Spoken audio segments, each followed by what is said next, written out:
Hello दोस्तों, नमस्कार। हम लोग बीपीएससी के लिए मॉडर्न हिस्ट्री पार्ट को देख रहे हैं घटना चक्र से। इसके पहले हम पॉलिटी और ज्योग्राफी पूरा कर लिया हूँ, उसको जाकर देख लीजिए, प्लेलिस्ट बन गई है। चलिए स्टार्ट करते हैं बिना देरी के 43वें प्रश्न से। 1857 के विद्रोह से बिहार का कौन सा भाग अप्रभावित रहा? तो मुंगेर अप्रभावित रहा। ऑप्शन बी सही है। इसका विस्तार देखते हैं। 1857 के विद्रोह के दौरान बिहार में आरा, दानापुर, पटना, मुजफ्फरपुर, शाहाबाद विद्रोह के प्रमुख केंद्र थे। पटना में पीर अली पुस्तक विक्रेता ने विद्रोहियों का नेतृत्व किया था। ग्रामीण जनता के बीच अंग्रेजी हुकूमत के विरुद्ध जो विद्रोही काम कर रहे थे, उन्होंने विद्रोही सिपाहियों का समर्थन किया था। 1857 का विद्रोह लखनऊ में किसके नेतृत्व में हुआ था? बेगम ऑफ अवध यानी हजरत महल के नेतृत्व में हुआ था। लखनऊ में विद्रोह का प्रारंभ 30 मई 1857 को होगा।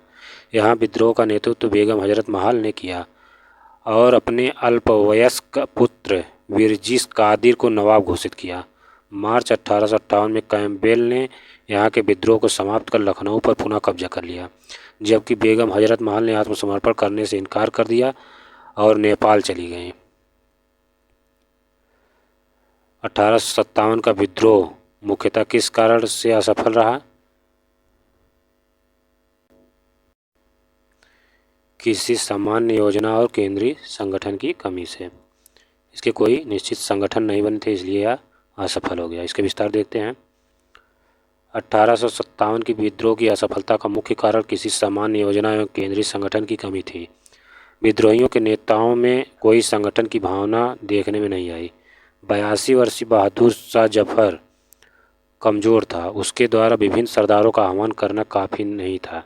साथ ही विद्रोहियों ने वीरता तो दिखाई और सरकार का विनाश करने पर वे तुले हुए भी प्रतीत होते थे, किंतु ऐसा करने के लिए उनके पास किसी सुनियोजित कार्यक्रम का पूर्ण अभाव था।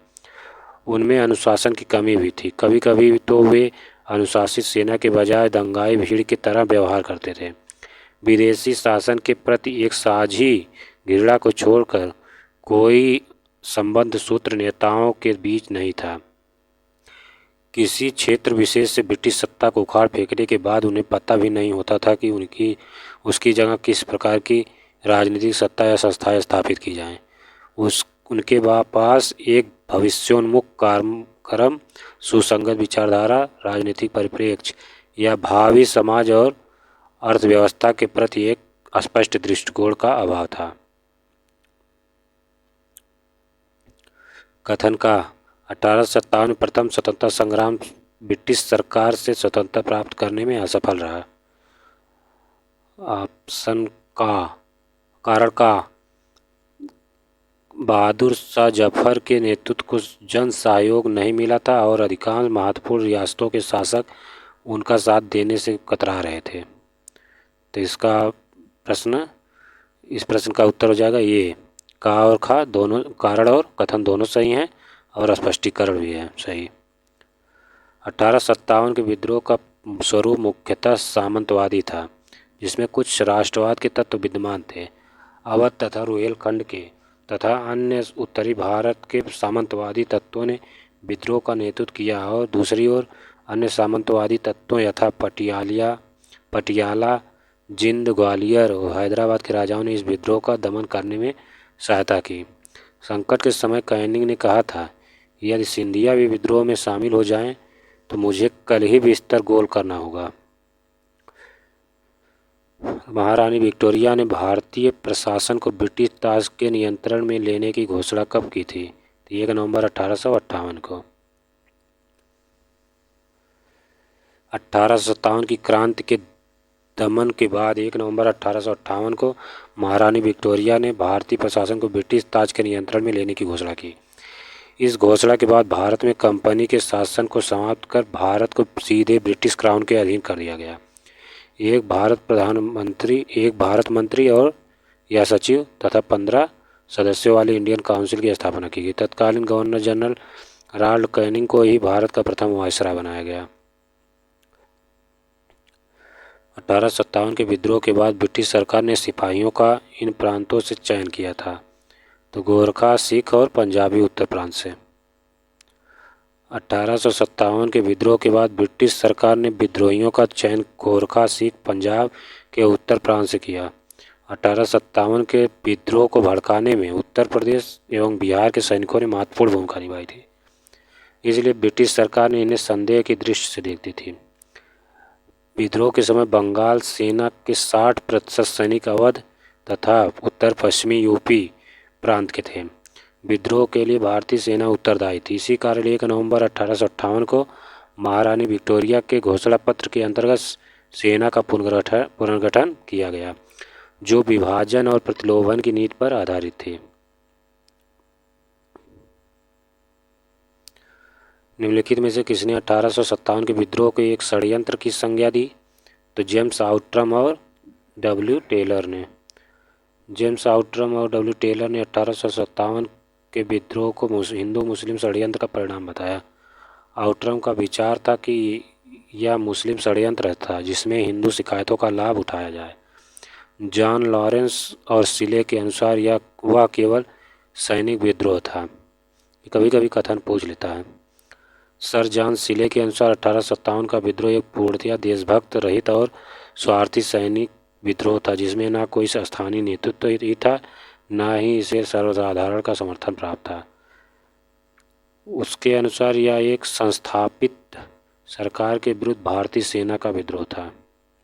1857 के विद्रोह को किसके द्वारा प्रथम भारतीय स्वतंत्रता संग्राम के रूप में वर्णित किया गया? तो बी.डी. सावरकर के द्वारा। इसके विस्तार को देखते हैं। बी.डी. सावरकर ने अपनी पुस्तक the Indian war of independence 1857, ये पुस्तक बहुत बार पूछी गई है। The Indian war of independence 1857 में 1857 के विद्रोह को सुनियोजित स्वतंत्रता संग्राम, प्रथम भारतीय स्वतंत्रता संग्राम की संज्ञा दी गई। निम्नलिखित में से कौन सा आयोग 1857 के विद्रोह के दमन के बाद भारतीय फौज के नव संगठन से संबंधित था? तो यह है पील आयोग। 1857 के विद्रोह के दमन के बाद ब्रिटिश सरकार ने भारतीय फौज के नव गठन के लिए पील आयोग का गठन किया, जिसने सेना के रेजिमेंटों को जाति, समुदाय और धर्म के आधार पर विभाजित किया। यूरोपीय सैनिकों की संख्या जो 1857 से पूर्व 45,000 थी, अब 65,000 कर दी गई तथा भारतीय सैनिकों की संख्या 2,38,000 से घटाकर 1,40,000 कर दी गई। बंगाल में यूरोपीय सैनिकों का भारतीय सैनिकों से 1:2 का अनुपात रखा गया, जबकि मद्रास, बम्बई में यह अनुपात 1:3 का रखा गया। नील विद्रोह किसके बारे में था? तो नील विद्रोह रैयत नील की खेती नहीं करना चाहते थे, पर उनसे यह एक अमान्य मूल्य पर जबरदस्ती करवाई जा रही थी। 1859-60 में बंगाल के नदिया जिले के गोविंदपुर में विष्णु विश्वास और दिगंबर विश्वास के नेतृत्व में नील बागान मालिकों के विरुद्ध हुआ। यह आंदोलन नील विद्रोह के नाम से जाना जाता है। विद्रोह का मूल कारण ददनी प्रथा थी, जिसमें बागान मालिक किसानों को नील की खेती के लिए कुछ पैसा अग्रिम भुगतान कर देता था। इस भुगतान के बदले किसान नील उगाने तथा उपज उसी बागान मालिक को पूर्व निर्धारित, जो बहुत कम थी, पर नील बेचने के लिए बाध्य होता था। इस प्रकार की बेगार कृषि के विरुद्ध किसानों का विद्रोह नील विद्रोह था। इस पर दीनबंधु मित्र ने नील दर्पण नाटक लिखा। नील कृषकों की दुर्दशा पर लिखी गई नील दर्पण के लेखक कौन थे? तो दीनबंधु मित्र थे। वह प्रथा जिसके तहत किसान स्वयं भूमि का मालिक होता है और सरकार को भू राजस्व के भुगतान के लिए जिम्मेदार माना जाता है, तो वह है रैयतवाड़ी प्रथा। पागलपंथ की स्थापना किसने की थी? तो करमशाह ने की थी। पागलपंथ की एक अर्धधार्मिक संप्रदाय था, जिसे उत्तरी बंगाल के करमशाह ने चलाया था। करमशाह का पुत्र तथा उत्तराधिकारी टीपू धार्मिक तथा राजनैतिक उद्देश्यों से प्रेरित था। उसने जमींदारों के द्वारा मुजारों पर किए गए अत्याचारों के विरुद्ध आंदोलन किया। 1825 में टीपू ने शेरपुर पर अधिकार कर लिया। कितने में शेरपुर पर अधिकार किया? 1825 में। और राजा बन बैठा। वह इतना शक्तिशाली हो गया कि स्वतंत्र सत्ता का प्रयोग करने लगा और प्रशासन को चलाने के लिए उसने एक न्यायाधीश, एक मजिस्ट्रेट, एक कलेक्टर की नियुक्ति की। फराजी कौन थे? तो फराजी हाजी शरीयतुल्लाह के अनुयायी थे। ये देखिए प्रश्न पूछा था टीआरई में, बीपीएससी टीचर वाले में। बीपीएससी टीचर में प्रश्न आया अभी 23 में। फराजी लोग बंगाल के फरीदपुर के हाजी शरीयतुल्लाह द्वारा चलाए गए संप्रदाय के अनुयायी थे। ये लोग अनेक धार्मिक, सामाजिक तथा राजनैतिक अमूल्य परिवर्तनों का प्रतिपादन करते थे। शरीयतुल्लाह के पुत्र दादू मियाँ ने बंगाल से अंग्रेज़ों को निकालने की योजना बनाई। यह विद्रोह 1838 से 60 के दौरान चलता रहा। अंत में इस संप्रदाय के अनुयायी बहावी में सम्मिलित हो गए। बहावी दल में सम्मिलित हो गए। फराजी आंदोलन की शुरुआत किसने की थी? तो हाजी शरीयतुल्लाह ने की थी। कूका आंदोलन को किसने संगठित किया? तो गुरु राम सिंह ने किया था। कूका आंदोलन बहावी आंदोलन से बहुत कुछ मिलता जुलता था। दोनों धार्मिक आंदोलन थे। कूका और बहावी दोनों धार्मिक आंदोलन थे के रूप में आरंभ हुए, किंतु बाद में ये राजनीतिक आंदोलन के रूप में परिवर्तित हो गए, जिसका सामान्य उद्देश्य अंग्रेजों को देश से बाहर निकालना था। पश्चिमी पंजाब में कूका आंदोलन की शुरुआत 1840 के दशक में भगत जवाहर मल द्वारा की गई थी। कूका आंदोलन किसके द्वारा शुरू की गई थी? तो भगत जवाहर मल द्वारा की गई थी, जिन्हें मुख्यतः सियान साहब के नाम से पुकारा जाता था। गुरु राम सिंह ने कूका आंदोलन को संगठित किया तथा जुझारू बनाया। इनका उद्देश्य सिख धर्म में प्रचलित बुराइयों और अंधविश्वासों को दूर कर इस धर्म को शुद्ध करना था। 1872 में इस आंदोलन के एक नेता राम सिंह को रंगून निर्वासित कर दिया गया। रंगून कहाँ था? उस समय के बर्मा, इस समय वर्तमान में जिसको म्यांमार कहते हैं, वहीं पे रंगून उसकी राजधानी थी। वहाँ एक जेल था जहाँ इनकी 1885 में मृत्यु हो गई। रंगून में ये एक जेल था। 1875 के दक्कन के दंगों का तात्कालिक कारण था महाजनों के द्वारा ऊंची ब्याज दर। 1875 के दक्कन के अनेक कारण थे, जैसे महाजनों द्वारा ऊंची ब्याज दर और कृषकों का अस्थायी रूप से कर्जदार होना, भू राजस्व की ऊंची ब्याज दर, कृषकों की अशिक्षा और गरीबी के कारण उनकी खेत, घर आदि को गिरवी रखकर ऋण पत्र पर उनसे हस्ताक्षर करवाना, और न्याय व्यवस्था की जटिल एवं खर्चीली प्रणाली के कारण किसानों का अपने हितों की रक्षा करने के में विफलता। इसी परिस्थिति में 1875-76 के अकाल ने कृषकों की ऋण शोधन क्षमता को पूरी तरह खत्म कर दिया। दूसरी तरफ भूमि के मूल्यों में गिरावट के कारण साहूकार ऋणों की वसूली में शीघ्रता करने लगे। इस तरह महाजनों के द्वारा ऊंची ब्याज दर पर वसूली दक्कन विद्रोह का तात्कालिक कारण था। महाराष्ट्र में रामोसी कृषक जत्था किसने स्थापित की थी? तो वासुदेव बलवंत फड़के ने की थी। प्रारंभिक क्रांतिकारियों में अग्रगण्य वासुदेव बलवंत फड़के ने बम्बई प्रेसिडेंसी के रामोसी जनजाति के लोगों को संगठित करके प्रशिक्षित लड़ाकू बल में परिवर्तित किया। इन्हें काला पानी की सजा दी गई। 1883 में आमरण अनशन से इनकी मृत्यु हो गई। रामोसी विद्रोह सही रूप में किस भौगोलिक इलाके में हुआ था? तो यह पश्चिमी घाट में हुआ था। रामोसी विद्रोह पश्चिमी घाट में हुआ था। विस्तार देखते हैं। पश्चिमी घाट में रहने वाले रामोसी जाति के लोगों ने 1822 ईस्वी में अपने नेता सरदार चित्तूर सिंह के नेतृत्व में रामोसी विद्रोह किया था। रामोसियों ने सतारा के आसपास के क्षेत्रों को लूटा और किलों पर आक्रमण कर दिया। 1825-26 में भयंकर अकाल और अन्नाभाव के कारण इन्होंने उमाजी के नेतृत्व में पुनः विद्रोह किया। तो यह विद्रोह 1822 में हुआ था। रामोसी विद्रोह मिलान करने के लिए आ जाता है। कूका विद्रोह कब हुआ, रामोसी विद्रोह कब हुआ, बहावी विद्रोह कब हुआ। 62वां प्रश्न है, बघेरा विद्रोह कहाँ हुआ था? तो बघेरा विद्रोह बड़ौदा में हुआ था। बघेरा विद्रोह 1818 में अंग्रेजी सरकार के विरुद्ध किया गया। बघेरा विद्रोह बड़ौदा गुजरात में हुआ था। बड़ौदा के गायकवाड़ों ने अंग्रेजी सेना की सहायता से बघेरों से अधिक कर एकत्र करने का प्रयत्न किया, जिसके परिणाम स्वरूप बघेरा सरदारों ने विद्रोह कर दिया। 1818 से 1819 के मध्य अंग्रेजी प्रदेश का भी आक्रमण किया, अंग्रेजी प्रदेश पर भी आक्रमण किया और यह विद्रोह 1820 के आसपास समाप्त हो गया। मानव बलि प्रथा का निषेध करने के कारण अंग्रेजों के विरुद्ध विद्रोह करने वाली जनजाति का नाम क्या था? तो खोड़ था। खोड़ जनजाति के लोग तमिलनाडु से लेकर पश्चिम बंगाल और मध्य भारत के में तक फैले हुए विस्तृत पहाड़ी क्षेत्रों में रहते थे और पहाड़ी क्षेत्र होने के कारण वे वस्तुतः स्वतंत्र थे। इन्होंने 1837 से 1856 तक अंग्रेजों के विरुद्ध विद्रोह किया। इस आंदोलन का नेतृत्व युवा राजा के नाम पर चक्र बिसोई ने किया था। विद्रोह का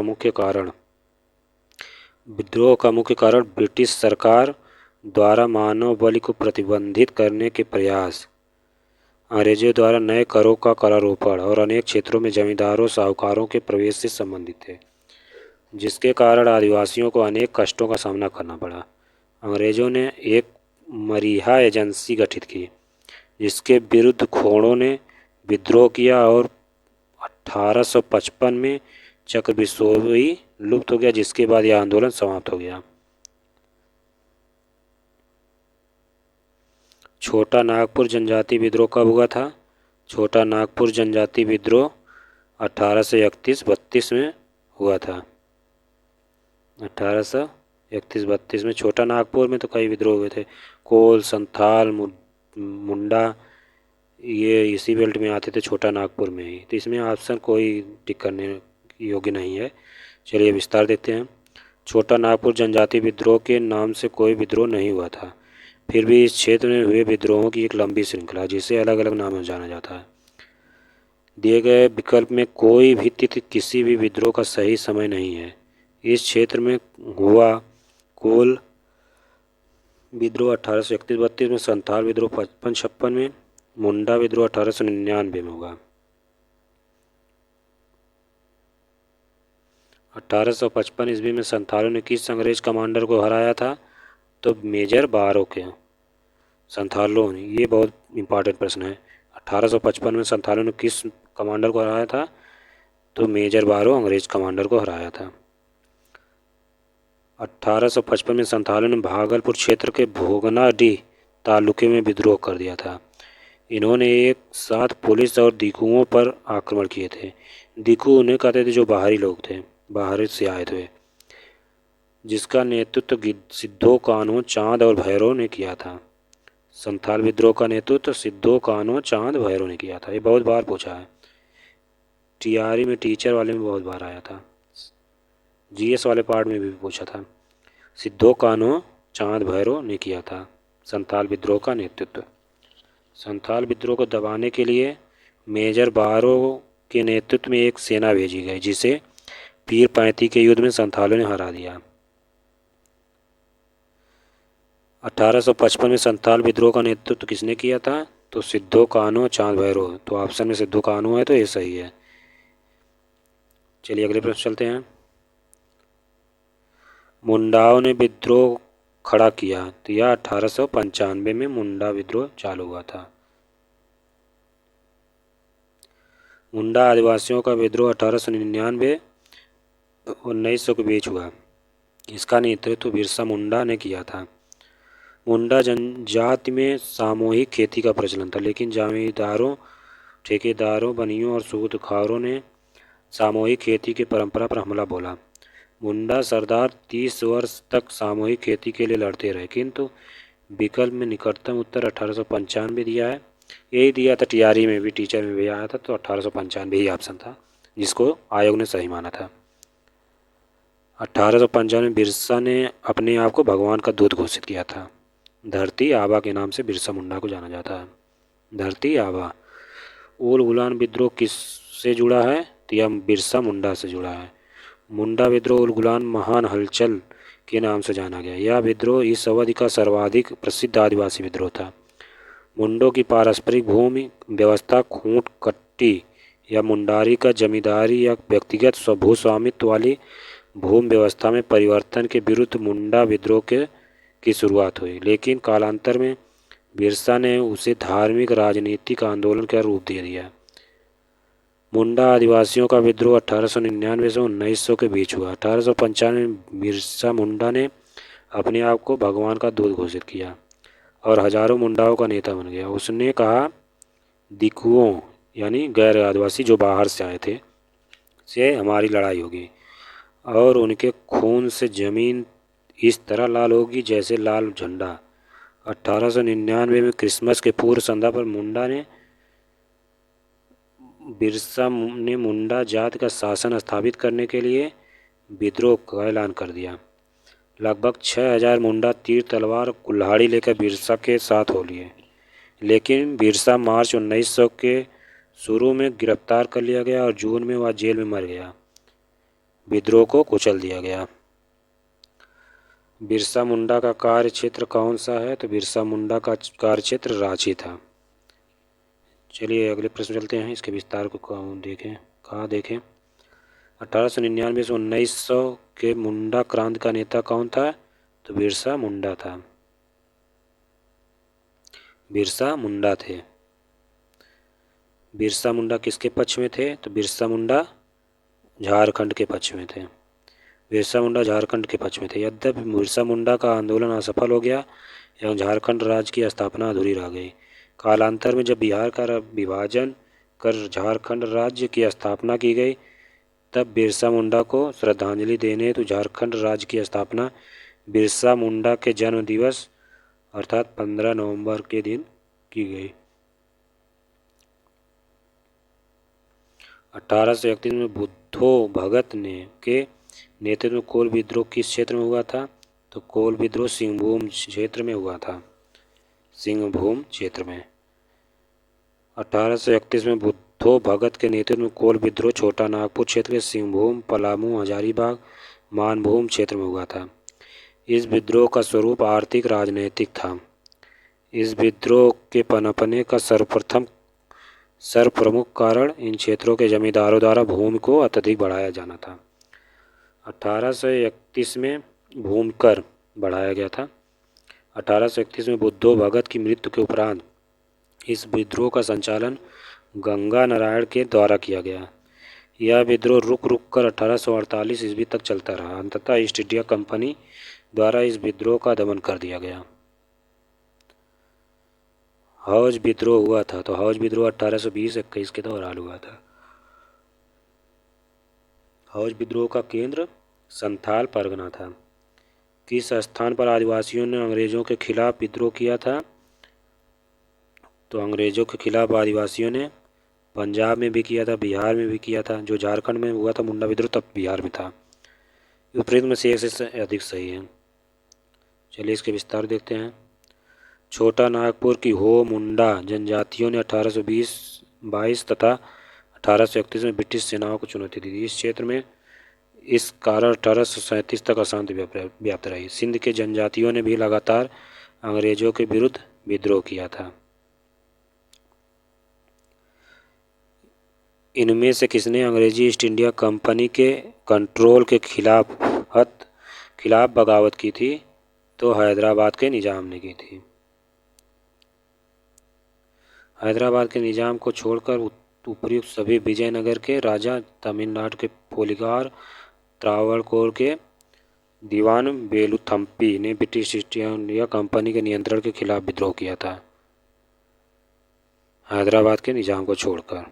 इसमें ऑप्शन पूछा है किसने बगावत नहीं की थी, तो हैदराबाद के निजाम ने बगावत नहीं की थी। बंकिम चंद्र चटर्जी के आनंद मठ में किस विद्रोह का उल्लेख है? तो सन्यासी विद्रोह का है। बंकिम चंद्र चटर्जी की कृति आनंद मठ का कथानक सन्यासी विद्रोह पर आधारित है। वंदे मातरम गीत आनंद मठ से लिया गया है। अफगानिस्तान के प्रति आक्रामक नीति किस वायसराय ने अपनाई थी? तो लॉर्ड लीटन ने। 1876 ईस्वी में लॉर्ड लीटन के वायसराय बनकर आने पर अफगानिस्तान के प्रति अपनाई गई नीति में परिवर्तन आया। कुशल आक्रमणीयता के नीति के स्थान पर अग्रगामी नीति का अनुसरण होने लगा। 1878 में द्वितीय आंग्ल अफगान युद्ध शुरू हुआ। 1879 ईस्वी में गंडमक की संधि हुई। 1878 का वर्नाकुलर प्रेस एक्ट किसने रद्द किया था? तो लॉर्ड रिपन ने किया था।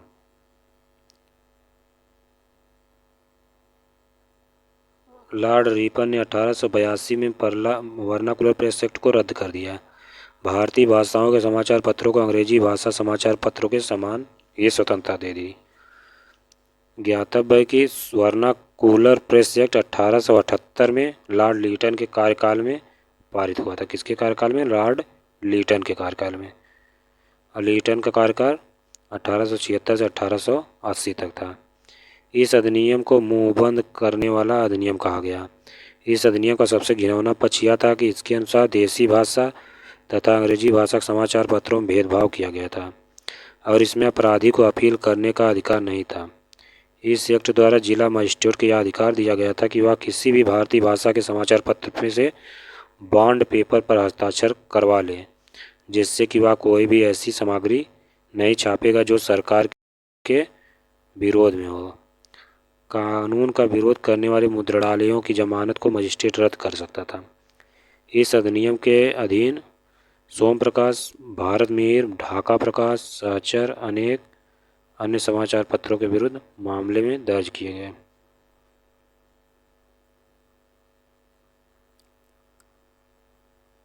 अस्थायी बंदोबस्त किसके साथ किया गया? तो जमींदारों के साथ। 1793 ईस्वी में कॉर्नवालिस ने भू राजस्व की अस्थायी बंदोबस्त प्रणाली प्रारंभ की। इसे इस्तमरारी, जागीरदारी, मालगुजारी एवं बीसवेदारी आदि भिन्न भिन्न नामों से जाना जाता है। यह व्यवस्था बंगाल, बिहार, उड़ीसा और उत्तर प्रदेश के वाराणसी एवं उत्तरी कर्नाटक में लागू थी। चलिए अगले प्रश्न चलते हैं। बिहार में परमानेंट सेटलमेंट लागू करने का कारण था तो भू राजस्व का राजस्व निर्णय करना। लॉर्ड कॉर्नवालिस के समय भू राजस्व व्यवस्था आरंभ में 10 वर्षीय व्यवस्था के रूप में 1790 में लागू की गई थी, जो 22 मार्च 1793 को परमानेंट सेटलमेंट अस्थायी बंदोबस्त के रूप में स्थापित की। इस व्यवस्था को बिहार में लागू करने का कारण जमींदारों के लिए जमीन पर वंश परंपरा अधिकार को स्वेच्छा से हस्तांतरित करना तथा मूल कारण कंपनी के लिए भू राजस्व की एक निश्चित राशि तय करना था। रैयतवाड़ी व्यवस्था सर्वप्रथम कहाँ लागू हुई थी? तो मद्रास में। रैयतवाड़ी व्यवस्था सर्वप्रथम मद्रास प्रेसिडेंसी में अलेक्जेंडर रीड के द्वारा 1792 में तमिलनाडु के बारामहल क्षेत्र में लागू किया गया। इसके बाद यह व्यवस्था बम्बई प्रेसिडेंसी में भी लागू हुई। थॉमस मुनरो का संबंध रैयतवाड़ी व्यवस्था से है। किस सन में बंगाल और बिहार में भूमि पर किराएदारों के अधिकारों को बंगाल किराएदारी अधिनियम द्वारा दिया गया था? तो 1885 में। 1793 में लॉर्ड कॉर्नवालिस द्वारा अस्थायी बंदोबस्त को लागू किया गया, जिसने जमींदारों को कई अधिकार प्रदान किए। 19वीं शताब्दी तक आते आते भूमि की मांग बढ़ने लगी और भूमि मालिकों ने किराए में बढ़ोतरी की। यह समय किसानों के विद्रोह का था। इसी बीच बंगाल सरकार ने बिहार में बंगाल किराएदारी अधिनियम 1885 को लागू किया, जिसमें भूमि मालिकों यानी जमींदारों और किराएदारों के अधिकारों को परिभाषित किया गया। सत्यार्थ प्रकाश की रचना की गई थी तो किसके द्वारा? सत्यार्थ प्रकाश की रचना स्वामी दयानंद सरस्वती द्वारा की गई थी। ये भी टीचर में पूछ चुका है। कई क्वेश्चन बीपीएससी पीसीएस से टीचर में पूछा था, तो टीचर वाले प्रश्न को भी रिवीजन कर लीजिएगा, क्योंकि उससे भी क्वेश्चन पूछने के हो सकते हैं चांस, क्योंकि वो भी बीपीएससी ही करवाया था। मूल शंकर, स्वामी दयानंद सरस्वती का नाम मूल शंकर मूल नाम, मूलशंकर था। मूलशंकर का जन्म 1824 ईस्वी में गुजरात की मौरवी रियासत के निवासी एक ब्राह्मण कुल में हुआ था। उन्होंने 1860 में मथुरा में स्वामी बिरजानंद जी से वेदों के शुद्ध अर्थ और वैदिक धर्म के प्रति अगाध श्रद्धा प्राप्त की। 1867 में उन्होंने पाखंड खंडिनी पताका लहराई। 1875 में उन्होंने बम्बई में आर्य समाज की स्थापना की। उनके विचार उनकी प्रसिद्ध पुस्तक सत्यार्थ प्रकाश में वर्णित है। अन्य रचनाएं पाखंड खंडन, वेद भाष्य भूमिका, ऋग्वेद भाष्य, अद्वैत मंत्र का खंडन, पंच महायज्ञ विधि, वल्लभाचार्य मत खंडन प्रमुख था। अमृत बाजार पत्रिका की स्थापना किसने की थी? तो अमृत बाजार पत्रिका की स्थापना शिशिर कुमार घोष ने की थी। अमृत बाजार पत्रिका की स्थापना मोतीलाल घोष और शिशिर कुमार घोष ने की थी। यह 1868 में कलकत्ता में की गई। प्रारंभ में यह बंगाली भाषा में प्रकाशित होती थी। 1878 में देसी भाषा प्रेस अधिनियम से बचने के लिए रातों रात अंग्रेजी भाषा में रूपांतरित हो गई। गिरीश चंद्र घोष ने बंगाली का प्रकाशन 1862 में शुरू किया था, जिसे 1879 में एस.एन. बनर्जी ने ले लिया। हिंदू पैट्रियाट की स्थापना गिरीश चंद्र घोष ने की थी। बाद में हरीश चंद्र मुखर्जी ने इसके संपादक बने। निम्न अगारों में से कौन सा मुख्यतः उदारवादियों की नीतियों का प्रचारक था? तो लीडर था। फ्री प्रेस जनरल एक न्यूज एजेंसी थी। यंग इंडिया एक साप्ताहिक पत्रिका थी जिसे महात्मा गांधी प्रकाशित करते थे। लीडर समाचार पत्र के संपादक मदन मोहन मालवीय थे। मालवीय उदारवादी दल के नेता थे। ये भी पुस्तक मालवीय किस दल के नेता थे? तो उदारवादी थे। एक गर्म दल था, एक उदारवादी नरम दल था। इसके माध्यम से उदारवादी अपनी नीतियों का प्रचार करते थे। दोस्तों वीडियो लंबी हो जाएगी, हम यहीं 85 प्रश्न तक रहने देते हैं। अगली वीडियो में आगे के प्रश्न आएंगे। दोस्तों वीडियो को सपोर्ट करें, चैनल को सब्सक्राइब करें और ज़्यादा से ज़्यादा शेयर करें दोस्तों। जय हिंद दोस्तों।